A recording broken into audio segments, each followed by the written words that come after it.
अस्सलाम वालेकुम, this is doctor Sunny Madhvani और आज मैं जो है हमारी ओरल म्यूकोज़ा का सेकंड पार्ट कंटिन्यू करने जा रहा हूँ। तो फर्स्ट पार्ट में हमने जो ओरल म्यूकोज़ा के इंट्रोडक्शन के बारे में पढ़ा था कि ओरल म्यूकोज़ा किन किन चीज़ों की बनी हुई है, कितने टाइप्स होते हैं, ठीक है। एपिथेलियम और कनेक्टिव टिश्यूज़ वगैरह है, उनके बीच में लेयर होती है, बेसल लेमिना है, बेसल जो बेसमेंट मेम्ब्रेन होती है और उसकी जो डिवीज़न या मैच्योरेशन की वजह से जो आगे केराटिनाइज्ड और नॉन केराटिनाइज्ड जो एपिथेलियम वगैरह बनते हैं। तो आज हम पढ़ेंगे कि केराटिनाइज्ड को केराटिनाइज्ड क्यों कहा जाता है, ठीक है ना, और जो नॉन केराटिनाइज्ड है उनको नॉन केराटिनाइज्ड क्यों कहा जाता है। अब ये हमारी जो एपिथेलियम है ओरल म्यूकोज़ा के अंदर जो एपिथेलियम है वो कुछ यूं इस तरह से जो है बनी हुई है, ठीक है।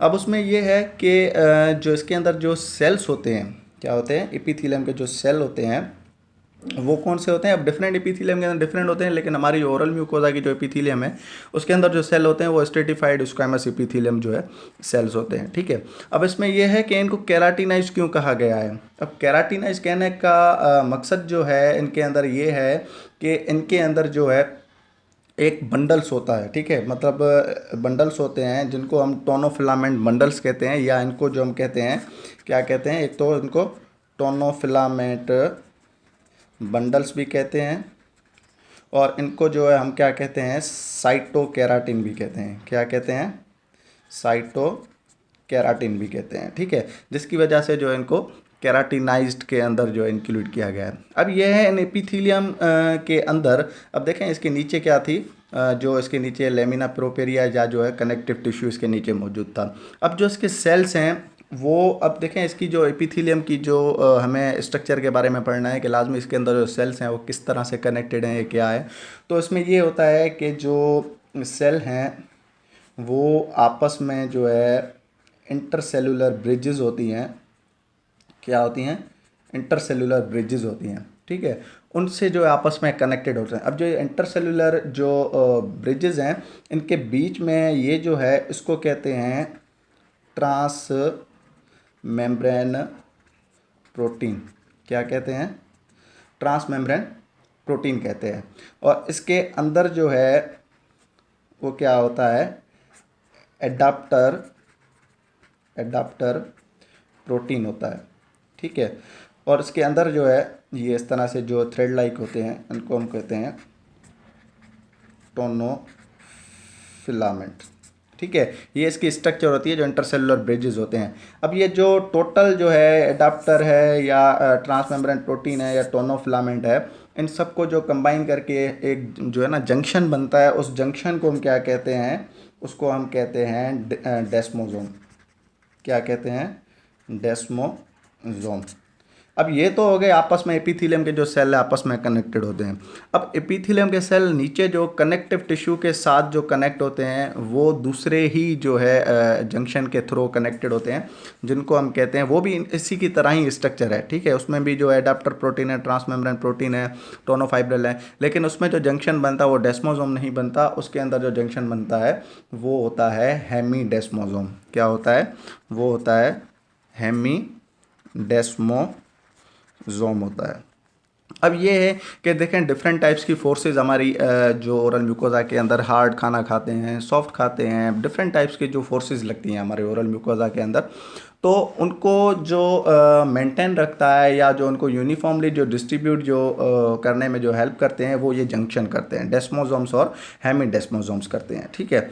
अब इस स्ट्रेटिफाइड स्क्वैमस एपिथेलियम को स्ट्रेटिफाइड क्यों कहा गया है, क्यों कहा गया है, क्योंकि ये है डिफरेंट लेयर्स की जो एपिथेलियम बनी हुई होती है, जिसको हम कहते हैं लेयर्स या उसको हम कहते हैं स्ट्रेटा। क्या कहते हैं, लेयर्स या स्ट्रेटा कहते हैं। मतलब डिफरेंट टाइप के स्ट्रेटा और लेयर्स होते हैं जिनकी ये जो एपिथेलियम है वो बनी हुई होती है। इसकी वजह से जो हम इसको स्ट्रेटिफाइड स्क्वैमस जो है एपिथेलियम कहते हैं। स्क्वैमस क्यों कहते हैं, क्योंकि इसके ऊपर जो ऊपर वाले जो सुपरफिशियल सेल्स हैं वो क्या हो जाते हैं, डी स्क्वाइज हो जाते हैं, मतलब डी स्क्वैमस हो जाते हैं, ख़त्म हो जाते हैं, टूट जाते हैं, शेड हो जाते हैं। उसके बाद दोबारा न्यू जो सेल्स हैं वो दोबारा से जो नीचे से रीन्यू होते हैं, रीजनरेट होते हैं, जिसकी वजह से हम उसको स्क्वैमस और स्ट्रेटिफाइड इसलिए कहते हैं क्योंकि ये जो डिफरेंट स्ट्रेटा और लेयर्स के बने हुए हैं इस वजह से, और एपिथेलियम तो एपिथेलियम है, इस वजह से जो सेल को नाम दिया गया है स्ट्रेटिफाइड स्क्वामस एपिथेलियम का नाम दिया गया है। अब इसमें यह है कि अगर हम बात करें पहले केराटिनाइज्ड जो एपिथेलियम की अगर हम बात करें, पहले केराटिनाइज्ड एपिथेलियम की अगर हम बात करें तो ये टोटल जो है 4 लेयर्स पे मुश्तमिल होता है। कितनी लेयर पे? 4 लेयर्स पे मुश्तमिल होता है। एक तो इसके अंदर पहली जो लेयर आती है वो आती है बेजल लेयर आती है, ठीक है। बेजल लेयर को जो हम दूसरा नाम भी यहाँ पर देते हैं स्ट्रेटम बेसिलाई, ठीक है। क्या कहते हैं? स्ट्रेटम बेसिलाई, ठीक है। और दूसरी इसकी जो लेयर आती है उसको हम कहते हैं प्रिकल लेयर कहते हैं, ठीक है। या इसको हम जो है स्ट्रेटम स्पाइनोजम भी कहते हैं, ठीक है। उसके बाद जो है इसके अंदर जो थर्ड लेयर आती है उसको हम कहते हैं ग्रेन्यूलर लेयर, या इसको हम जो कहते हैं स्ट्रेटम ग्रेन्यूलोसा, ठीक है। और जो फोर्थ लेयर इसके अंदर आती है उसको हम कहते हैं कॉर्नियल लेयर, या इसको हम एक और नाम भी देते हैं स्ट्रेटम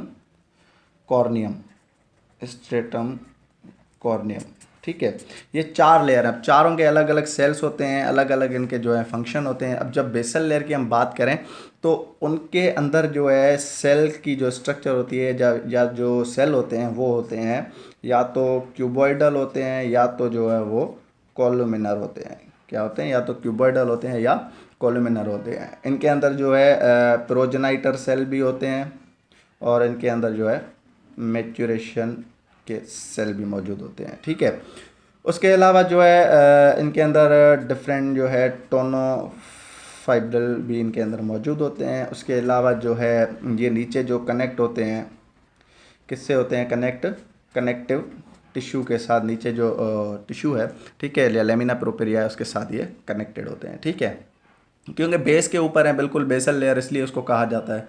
बाकी अगर हम स्पाइनस लेयर की अगर हम बात करें, अगर हम प्रिकल लेयर की बात करें तो इसको स्पाइनस क्यों कहा जाता है? क्योंकि इसकी जो अपीयरेंस होती है वो स्पाइन टाइप होती है, ठीक है। एक मतलब स्पाइन है, ठीक है, कांटा है उस टाइप, मतलब इसकी जो अपीयरेंस होती है। अब इसके अंदर अगर हम सेल की बात करें तो इसके अंदर जो है लार्ज जो है ओवॉइड जो सेल इसके अंदर मौजूद होते हैं, मतलब ओवल टाइप जो है सेल मौजूद होते हैं, लाइक पॉलीगोनल सेल्स होते हैं, ठीक है।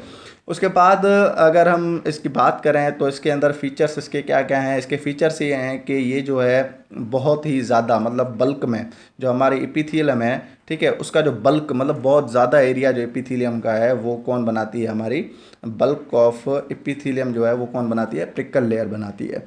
उसके अलावा जो इसके अंदर मोर जो है प्रोटीन सिंथेसिस भी इसके अंदर जो है इसके अंदर होती है, ठीक है। उसके अलावा जो है ये जो इसके अंदर और क्या है? इसके अंदर ये है कि इसके अंदर जो सेल्स हैं, देखें इसके अंदर जो सेल हैं वो नीचे कनेक्टिव टिश्यू के साथ कंबाइन होते हैं with the help of hemidesmosome junction, लेकिन इनके अंदर जो है आपस में जो सेल्स कंबाइन होंगे वो डेस्मोसोम्स जंक्शन की वजह से जो कंबाइन होंगे आपस में, ठीक है, अटैच होंगे। उसके बाद जो है जो इसके ऊपर जो सुपरफिशियल लेयर है, मतलब सुपरफिशियल लेयर का मतलब ये है कि जो स्पाइनस लेयर है, फॉर एग्जांपल ये मैंने जो आप लोगों को एक एपिथेलियम की स्ट्रक्चर के बारे में जो बताया था, ठीक है, ये एपिथेलियम की स्ट्रक्चर है। इसके अंदर जो डिफरेंट 4 लेयर्स होती हैं, 1 2 3 4, ठीक है। अब ये है कि जो सेकंड लेयर जो हम जो पढ़ रहे हैं प्रिकल लेयर या स्ट्रेटम स्पाइनोजम, उसका जो सुपरफिशियल जो हिस्सा है, ऊपरी सतह का जो हिस्सा है जहाँ से ग्रेन्युलोजम लेयर स्टार्ट हो रही है उसके थोड़ा सा नीचे, ठीक है, तो वहाँ पर क्या होता है? वहाँ पर जो है डिफरेंट टाइप के ग्रेन्यूल्स होते हैं। क्या होते हैं? ग्रेन्यूल्स होते हैं, या हम इसको जो है कहते हैं इनको जो हम कहते हैं मेम्ब्रेन कोटेड ग्रेन्यूल्स, क्योंकि मेम्ब्रेन के सराउंडेड होते हैं, ठीक है, मेम्ब्रेन जो है इनके सराउंडेड जो होती है, या इनको हम एक और नाम भी इसको कहते हैं ओडलेंट बॉडी भी इसको कहते हैं। क्या कहते हैं? ओडलेंट बॉडी या इसको हम जो है और भी एक नाम देते हैं इसको लेमेलेट ग्रेन्यूल्स भी इसको हम कहते हैं, ठीक है। तो ये इसमें जो है डिफरेंट ग्रेन्यूल्स होते हैं। इन ग्रेन्यूल्स का काम होता है ग्लाइकोलिपिड की ग्लाइकोलिपिड की प्रोडक्शन करने में हेल्प करते हैं। ठीक है, उसके बाद ग्रेन्युलर लेयर की अगर हम बात करें, स्ट्रेटम ग्रेन्युलोसा, तो उसको ग्रेन्युलर लेयर या ग्रेन्युलोसा इसको क्यों कहा गया है? क्योंकि इसके अंदर जो है क्या होते हैं, सबसे पहले वो मैं बताता हूँ उसको क्यों कहते हैं। नीचे मैं आपको सीक्वेंस साइज इसको पढ़ाता जाऊँगा। तो पहले इसकी हम सेल की बात करते हैं। इसके अंदर जो है फ्लैट लार्ज सेल होते हैं। ठीक है, उसके बाद जो है इसके अंदर जो है लेमेलेट ग्रेन्यूल्स इसके अंदर भी होते हैं। ठीक है, लेमेलेट ग्रेन्यूल इसके अंदर होते हैं, लेकिन इसके अंदर जो ग्लाइकोलिपिड है, ठीक है, ग्लाइकोलिपिड है, वो क्या होता है, ये ऊपर जो लेयर है, जो कॉर्नियल जो लेयर है या स्ट्रेटम कॉर्नियम है, ठीक है, उसके नीचे जो ग्रेन्युलर लेयर है। अब ये ग्रेन्युलर लेयर के अंदर जो ग्रेन्यूल्स होते हैं, ये जो लेमेलेट ग्रेन्यूल्स, ये क्या करते हैं, ग्लाइकोलिपिड को बाहर सीक्रेट करते हैं। मतलब कॉर्नियल लेयर और इसके बीच में जो है यहाँ पर सीक्रेट करते हैं, यहाँ पर एक बैरियर बन जाता है, परमिएबिलिटी बैरियर यहाँ पर बन जाता है ऊपर इनके बीच में। ठीक है, तो उसके बाद इसके अंदर क्या है, लेमेलेट ग्रेन्यूल्स हैं, ये ग्लाइकोलिपिड को जो है सीक्रेट करते हैं बाहर। और उसके अलावा जो है इसको हम जो है ग्रेन्युलर लेयर क्यों कहते हैं, मेन बात यहाँ पर है, यहाँ पर जो है बेसोफिलिक ग्रेन्यूल्स होते हैं, ब्लू डॉट्स लाइक मतलब स्ट्रक्चर होती है।